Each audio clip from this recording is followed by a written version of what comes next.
Hello दोस्तों, मेरा नाम है कुशार। आप लोग देख रहे हैं बॉडी बिल्डिंग अरीना। तो दोस्तों, आज हम बात करने वाले हैं निक वॉकर के बारे में। दोस्तों, निक वॉकर को हम द म्यूटेंट नाम से भी जानते हैं, और इस नाम से हम क्यों जानते हैं वो मैं आपको बताता हूँ।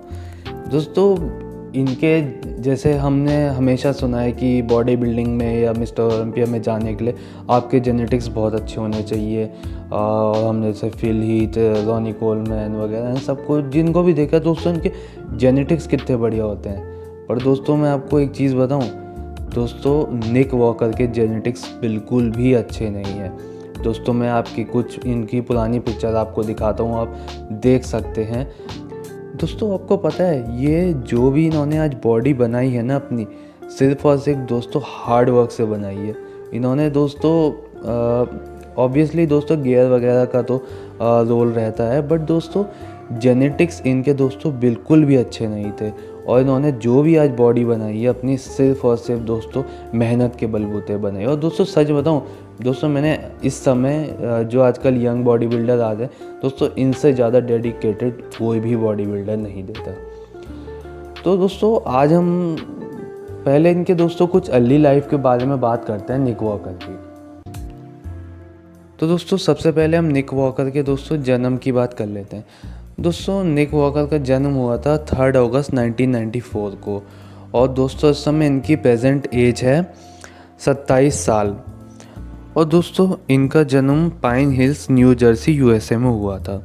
अब दोस्तों मैं इनके फादर की बात करूं तो दोस्तों इनके फादर भी एक बॉडी बिल्डर रह चुके हैं, उन्होंने भी काफ़ी सारे कंपटीशन वगैरह खेले हैं। और दोस्तों उनका नाम है लुइस वॉकर। और दोस्तों इनकी मदर का नाम है ट्रेसी वॉकर। और दोस्तों इनके एक भाई भी हैं, उनका नाम है दोस्तों लुइस वॉकर जूनियर। और दोस्तों मैं आपको बता दूं, वो भी एक सर्टिफाइड ट्रेनर हैं और न्यूट्रिशनिस्ट भी हैं। अब दोस्तों मैं इनकी बात करूं अर्ली लाइफ की, तो इनको दोस्तों बेसबॉल वगैरह काफ़ी पसंद था। बट दोस्तों ये बॉडी बिल्डिंग इन्होंने जब ये 14 साल के थे दोस्तों, इन्होंने तब स्टार्ट करी। और इनके दोस्तों जो सबसे पहले कोच थे वो इनके दोस्तों फादर ही थे। बट दोस्तों उन्होंने अपने फादर के साथ कुछ टाइम ही ट्रेनिंग करी, बट उसके बाद दोस्तों इन्होंने अपने फादर के साथ ट्रेनिंग छोड़ दी और इन्होंने एक दूसरे कोच हायर करे। बट दोस्तों जो इन्होंने कोच हायर करे ना दोस्तों, वो इतने बेकार थे कि दोस्तों इनका वेट था 225 पाउंड, और दोस्तों उन्होंने इनका वेट 225 से 160 पाउंड ला दिया, 160 अराउंड 159 पाउंड ला दिया। अब आप सोच सकते हैं दोस्तों, आप फोटो में भी देख सकते हैं ये कितने स्किनी हो गए थे। मतलब दोस्तों कितने इनका वेट उन्होंने गिरा दिया था उस ट्रेनर से। तो दोस्तों उन्होंने फिर उस ट्रेनर को भी मतलब फायर कर दिया। और दोस्तों मैं इनकी हाइट बताऊं तो इनकी हाइट लगभग 5'7" है। और दोस्तों इनका स्टेज वेट नॉर्मली लगभग 250 पाउंड होता है इस समय। अब दोस्तों मैं आपको कुछ इनके कंपटीशन वगैरह की बात करूं तो दोस्तों इन्होंने अपना सबसे पहला कंपटीशन 2012 में खेला था, जिसका नाम था NPC गोल्ड क्लासिक, और उसमें दोस्तों 3rd आए थे। अच्छा, उसके बाद दोस्तों इन्होंने 2012 में तो कोई कंपटीशन खेला नहीं। उसके बाद दोस्तों साल आता है 2013। अब दोस्तों 2013 में ये पहली बार किसी कंपटीशन में फर्स्ट आए थे, और दोस्तों उसका नाम था east coast championship teen B category में। अब दोस्तों उसके बाद 2013 में इन्होंने एक और खेला, फिर से east coast championship novice light heavyweight खेला, उसमें दोस्तों ये 3rd आए। उसके बाद दोस्तों फिर से एक इन्होंने ईस्टर्न यूएसए चैम्पियनशिप खेली दोस्तों, जिसमें ये फर्स्ट आए। उसके बाद दोस्तों फिर 2014 आता है। मतलब मैं आपको बताऊं तो 2016 तक इन्होंने कम्पीट किया नॉर्मल ऐसी शो में। बट उसमें से जो दोस्तों जो रिमार्केबल शो था वो दोस्तों 2016 में इन्होंने खेला NPC USA championship light heavyweight category से, जिसमें दोस्तों ये 6th आए। और उससे पहले दोस्तों इन्होंने 2014 में भी जो कंपटीशन खेला था उसका नाम था मास्टर्स नेशनल चैम्पियनशिप, उसमें दोस्तों 2nd आए। और इन्होंने दोस्तों टीन हैवीवेट कैटेगरी से खेला था। तो बस मतलब दोस्तों मेरे कहने का मतलब है 2012 से 2016 तक उन्होंने कंपटीशन खेले, फर्स्ट भी आए। पर दोस्तों उनको ना तो कोई ऐसी रिकॉग्निशन मिली थी और ना ही दोस्तों इतना बड़ा उनका कोई इस समय तक नाम था। उसका दोस्तों रीज़न भी है क्योंकि दोस्तों ना तो वो उस समय इतने मासिव हुआ करते थे साइज़ में, और ना ही कोई दोस्तों इतना बड़ा कंपटीशन वगैरह खेला। हाँ, बट दोस्तों जब वो स्टेज वगैरह पे जब उन्होंने सबसे पहला शो खेला था अपना दोस्तों, तब क्राउड से ना काफ़ी चीयर वगैरह मिला था। भले ही उनकी दोस्तों रैंक इतनी अच्छी नहीं आई थी, बट दोस्तों क्राउड ने बहुत चीयर करा था। तब से उनको दोस्तों एक वो मोटिवेशन मिला, उनको लगा ये चीज़ मतलब करनी चाहिए, इसमें लोग पहचानते हैं इसमें दोस्तों। तो बस उनका दोस्तों यही मानना था, उस टाइम पे टीनेजर थे।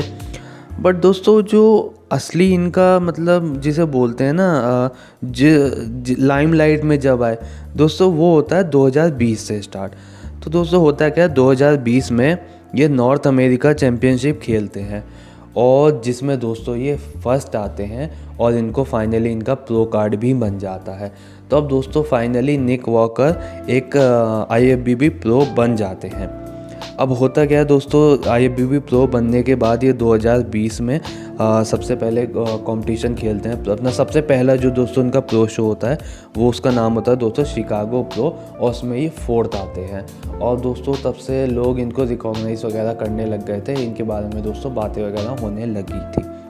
बट दोस्तों असली जो इनका नाम हुआ, जो इनको दोस्तों टाइटल मिला द म्यूटेंट का दोस्तों, वो होता है 2021 में। और दोस्तों 2021 इनकी लाइफ का सबसे लकी ईयर था। और दोस्तों मतलब मैं कहूँ इनके अभी तक के इनके जो कॉम्पिटिटिव कैरियर में, या जो भी इनकी दोस्तों लाइफ में सबसे बड़ा साल दोस्तों मुझे लगता है 2021 का ही होगा। उसका रीज़न क्या है मैं बताता हूँ। सबसे पहले दोस्तों 2021 में इन्होंने खेला न्यूयॉर्क प्रो। और दोस्तों मैं आपको न्यूयॉर्क प्रो के बारे में कुछ बता दूं आपको। जब दोस्तों ये न्यूयॉर्क प्रो होना था, इसको लेकर दोस्तों काफ़ी बज़ बना हुआ था। उसका रीज़न ये था दोस्तों, जो निक वॉकर थे, इनका नाम पहले ही हो गया था दोस्तों, प्रो कार्ड जीत चुके थे अपना दोस्तों, लाइमलाइट में आने लगे थे। और साथ ही आपने दोस्तों ब्लेसिंग का नाम सुना होगा।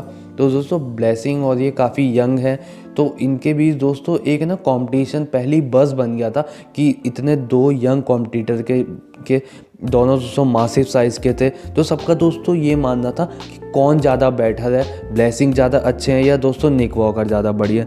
इस चीज़ को लेकर दोस्तों बहुत ज़्यादा बज़ बना हुआ था, और दोस्तों काफ़ी सारी क्राउड वगैरह भी आए थे इस चीज़ को देखने।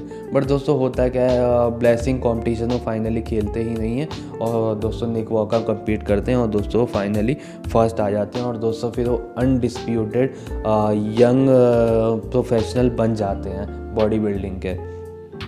अच्छा दोस्तों होता क्या है, अब जब दोस्तों जब ये न्यूयॉर्क प्रो जीतते हैं ना, तो दोस्तों वो था ओलंपिया क्वालिफायर। तो उसका मतलब दोस्तों वो 2021 के ओलंपिया के लिए पहले ही क्वालिफाई कर चुके थे। मैं आपको दोस्तों ये क्यों बोल रहा हूँ पहले ही क्वालिफाई कर चुके थे, क्योंकि दोस्तों उसके बाद उन्होंने खेला आर्नोल्ड क्लासिक।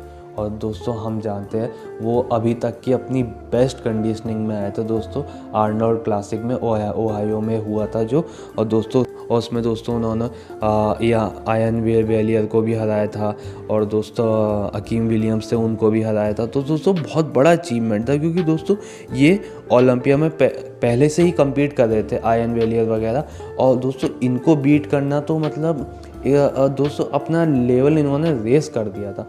और दोस्तों उस समय निक वॉकर को लेकर दोस्तों अलग ही बस बना हुआ था। कोई भी दोस्तों बॉडी बिल्डिंग अपडेट हो या दोस्तों कोई भी बॉडी बिल्डिंग चैनल हो, दोस्तों हर कोई निक वॉकर के बारे में ही बात करता था, क्योंकि दोस्तों इनका एक तो साइज़ इतना था, और दोस्तों जैसे इनकी हाइट ज़्यादा नहीं है, इनकी हाइट 5-7 है लगभग। तो दोस्तों इस समझना दोस्तों इस हाइट पे लगभग 250 पाउंड स्टेज वेट, तो दोस्तों बहुत बड़े लगते हैं मासिव साइज़ के।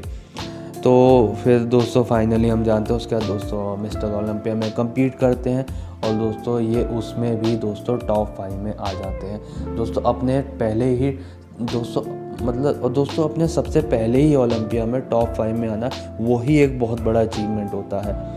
आगे के प्लान्स के बारे में दोस्तों बताऊं तो दोस्तों इनका दोस्तों सपना थोड़ा अजीब सा है, पॉसिबल भी है दोस्तों इनका ये मानना है कि इनको दोस्तों 10 मिस्टर ओलंपिया टाइटल जीतने हैं दोस्तों।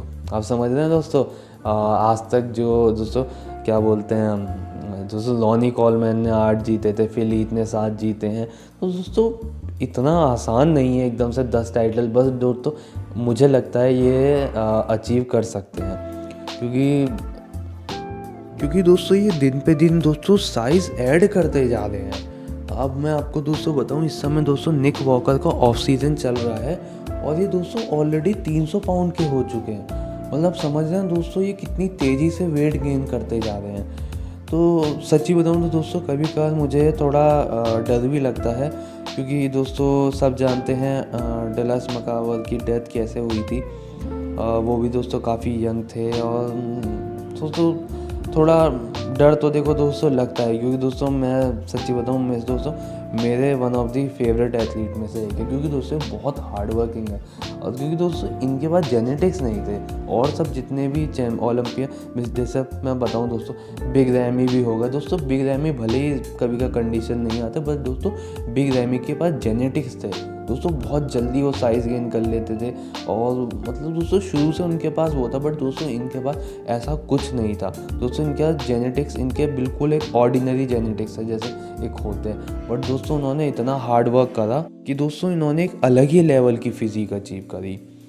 अब दोस्तों कुछ इनके दोस्तों वीक पॉइंट वगैरह तो बताऊं, जो मुझे मुझे जो लगते हैं दोस्तों, मुझे सबसे पहली चीज़ जो लगती है दोस्तों इनका जो मिड सेक्शन है ना दोस्तों काफ़ी ब्लॉकी सा है। मतलब आपने देखा होगा दोस्तों एक जैसे दोस्तों बिग रैमी की दोस्तों आपने देखा होगा जैसे अपर साइड, ठीक है दोस्तों, जो चेस्ट और शोल्डर्स वगैरह हैं काफ़ी ब्रॉड है मानता हूँ, बट दोस्तों उनकी साथ में वेस्ट नैरो है तो दोस्तों वो एक तभी अलग लुक आता है। बट दोस्तों इनका थोड़ा मिड सेक्शन काफ़ी बड़ा बड़ा सा लगता है दोस्तों। तो ये चीज़ मुझे लगता है दोस्तों इनको इस चीज़ पे अपना काम करना चाहिए। और दूसरी चीज़ जो दोस्तों इनका प्लस पॉइंट है वो है दोस्तों इनके बाइसेप्स। दोस्तों इनके बाइसेप्स का साइज़ है 23 इंच। तो दोस्तों ये बहुत मतलब मैं बताऊँ दोस्तों जैसे फिल हीथ के आर्म्स काफ़ी बड़े हैं, बाइसेप्स और आर्म्स। तो दोस्तों ये मुझे लगता है दोस्तों इनके फिल हीथ से भी ज़्यादा आर्म्स बड़े लगते हैं मुझे कभी कभी। और दोस्तों एक चीज़ और मुझे ऐसा लगता है दोस्तों 2022 का मिस्टर ओलंपिया निक वॉकर ही जीतेंगे। उसका दोस्तों रीज़न ये है, आप ये देखिए जैसे इस बार 2021 का जो मिस्टर ओलंपिया हुआ था तो उसमें दोस्तों जजेस ने साइज़ को प्रेफरेंस दी, क्योंकि दोस्तों सभी को पता है हार्डी चूपन सबसे ज़्यादा कंडीशनड बॉडी बिल्डर थे स्टेज पे। बट दोस्तों उन्होंने उनको थर्ड दिया हार्डी चूपन। दोस्तों उन्होंने बिग रैमी को जिताया और इसका मतलब दोस्तों जजेस का साइज़ ज़्यादा प्रेफरेंस थी। और दोस्तों जिस स्पीड से निक वॉकर बढ़ रहे हैं ना साइज़ में, ये ऑलरेडी दोस्तों मैं बताऊँ उस समय ऑफ सीज़न में 300 पाउंड्स के हैं विद लीन मसल। मतलब समझ रहे हैं आप, जो इनका ये जो वेट है दोस्तों ये फैट वगैरह नहीं है दोस्तों, ये प्योर मसल्स हैं ये। अब ये दोस्तों चलो मैं मानता हूँ ठीक है, ये जब अपने सीज़न वगैरह में भी आएंगे अपने जब रेडी होंगे तो भी दोस्तों ज़्यादा से ज़्यादा दोस्तों कितना 15 पाउंड 20 पाउंड कम कर देंगे। तो दोस्तों इस बार ये लगभग 280-290 पाउंड पे कम्पीट करने वाले हैं। और दोस्तों ये और जैसे इनकी हाइट थोड़ी कम है तो दोस्तों ये बिग रैमी से ज़्यादा बड़े लगने वाले हैं। और दोस्तों बिग रैमी के साथ आप जानते हैं कभी कंडीशन आ गए कभी नहीं आ गए, तो दोस्तों मुझे लगता है ये बिग रैमी के लिए बहुत बड़ा खतरा हो सकते हैं दोस्तों 2022 में जो मिस्टर ओलंपिया होने वाला है। तो मुझे ऐसा लगता है दोस्तों अगर दोस्तों ये बन भी जाते हैं ना तो कोई अचंभे वाली बात नहीं होगी, क्योंकि दोस्तों जितनी ये मेहनत करते हैं ना और जिस हिसाब से दोस्तों इनका साइज़ डेली बढ़ता जा रहा है तो दोस्तों कोई अगर अचंभे वाली बात नहीं है कि बन के और दोस्तों रिटेन भी कर सकते हैं और जैसे कि इन्होंने बोला ना दोस्तों कि लगातार 10 ओलंपिया टाइटल जीतना इनका सपना है, क्योंकि दोस्तों इनकी एज है अभी 27 साल ऑलरेडी दोस्तों। ये मैंने आपको बता दिया ये अभी 27 साल के हैं ही, और दोस्तों इन्होंने ये मिस्टर ओलंपिया में 5th आ चुके हैं। तो अब मुझे लग रहा है दोस्तों 2022 में ये जीत जाएंगे मुझे जो लगता है। तो अगर ये जीत गए तो उसके बाद दोस्तों 10 टाइटल जोड़ लीजिए, यानी कि 38 साल तक। ऑब्वियस सी बात है दोस्तों वो पॉसिबल है, कोई इतना बड़ा वो है नहीं, क्योंकि दोस्तों जब शॉन लोडन 40 की एज में मिस्टर ओलंपिया बन सकते हैं तो दोस्तों ऑब्वियस सी बात है 38 तक अपना मेंटेन रख सकते हैं, क्योंकि जितने हार्ड वर्किंग है। तो बस दोस्तों आज का मैं वीडियो यहीं कंक्लूड करना चाहूँगा। और दोस्तों अगर वीडियो अच्छी लगी हो तो लाइक कर सकते हैं, सब्सक्राइब कर सकते हैं, तो दोस्तों हमारा भी थोड़ा बहुत चैनल बढ़ जाएगा। चलिए ठीक है दोस्तों, मिलते हैं अगली वीडियो में।